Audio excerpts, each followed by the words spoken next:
මෙවර පන්දුවාර 2020 ලෝක කුසලාන ක්‍රිකට් තරඟාවලියේ සුපිරි 12 වටේ යටතේ ශ්‍රී ලංකාව ක්‍රීඩා කළ දෙවනි තරඟයෙන් ඕස්ට්‍රේලියාව ඉදිරියේ කඩලු 7කින් පරාජයට පත්වීමට ශ්‍රී ලංකා කණ්ඩායමට සිදු වුණා.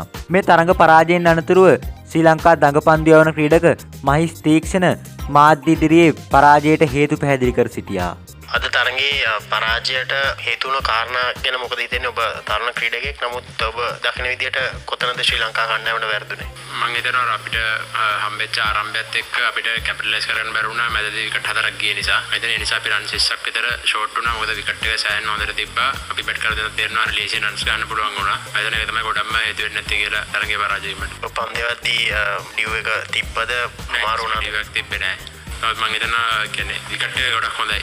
ඒ නිසා ලේජෙන් මම හිතන අපි රන් 20ක් විතර ෂෝට්. මොකද අපිට ලේජේ 170ක් විතර ගහන්න තිබ්බා. මම හිතන එතන ඒකයි පාවර් ප්ලේ එකේ ටිකක් හොඳට බැට් කරා. මම හිතන එතනින් තමයි මැච් එක අපිට ගොඩක් මිස් වුනේ. ඔබ පෞද්ගලිකව ඔබේ පන්දියේම ගෙවන ඇත්තටම මම සතුටු වෙන්නේ නැහැ. මොකද මම හිතනවා මම ටිකක් බේසික් වලින් අවුට් ගියා කියලාද, මොකද මේ විකට් ගන්න ටිකක් බෝල් කරලා try කරා වැඩි කියලා වගේ තමයි මට පොඩ්ඩක් හිතෙන්නේ. මම හිතනවා ඊළඟ මැච් වලදී ඒක හදාන්නේ හොඳට කරන්න ඉස්සරහට. මහේෂ්, අපි දැන් පන්දු යවනකොට විකට් ලබා ගන්න තමයි ගොඩක් පිට උත්සාහ කරන්නේ. දැන් අපි ප්ලෑන් හදනකොට බෙදලා තියෙනවද පන්දු යවන්න අපි කියන්නේ ලකුණු නතර කරන්න, එහෙම නැත්නම් විකට් ගන්න මේ විදිහට එහෙම ප්ලෑන් එකක් හදලා තියෙනවද? ඒකද එක්සිකියුට් කරන්න පුළුවන් වුණා? නෑ, අතන අපි එහෙම ප්ලෑන් එකක් යන්නේ. මොකද අපි යන්නේ අපේ බෝලර්ස්ලා පස් දෙනාගෙන් යන්නේ 4 දෙනාම යන්නේ ඩොට් බෝල්ස් දාන්න. මොකද විකට් එන එක්කෙනා එදාට ඩොමිනේට් කරගෙන අපි යන්නේ එයාට සපෝට් කරගෙන එයාට පුළුවන් තරම් ඩොට් බෝල්ස් දාලා එයාට විකට් ගන්න අපි සපෝට් කරන තමයි අපේ මේන් ටාගට් එක තියෙන්නේ.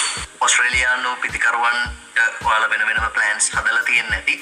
ඒකට ඒගොල්ලෝ කොයි විදිහටද ඇටැක් කළේ? ඇත්තටම කියනවා අපි ප්ලෑන්ස් හදාගන්න තමයි මෙතනට ආවේ. මොකද ඒගොල්ලෝ මම හිතනවා හොඳ ක්‍රිකට් එකක් ගාව. මොකද විකට් එකත් එක්ක ඒගොල්ලන්ට ලේසි වෙන්නේ නැති. මොකද අපේ ස්පින් එකට ටිකක් ගන්න. මොකද ලොකු ටර්න් එකක් තිබ්බේ නෑ විකට් එකේ. අනිත් විකට් එක හොඳට බැට් එකට ආවා. ඉතින් මම හිතන්නේ ඒක තමයි ගොඩක් වෙන්න තියෙලා. අපි අපේ බේසික්ස් වලින් පොඩ්ඩක් කියලා යන්න. මොකද අපි ටිකක් try කරන්න උනා විකට්ස් ගන්න මැදදී. මොකද රන්ස් ලීක් වෙන්න ගත්ත නිසා. එතන ඒක තමයි ගොඩක්ම වුනේ කියන්නේ. And do you feel that dropped catch of David Warner was the deciding factor in this match?